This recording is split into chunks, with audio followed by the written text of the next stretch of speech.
Pitas tayo ng green beans. Ayan. Pitas-pitas tayo dahil madami na.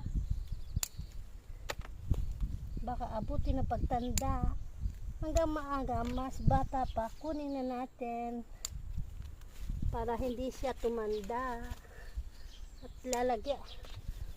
Medyo tumutumba na siya, kaya medyo tatalian ko din.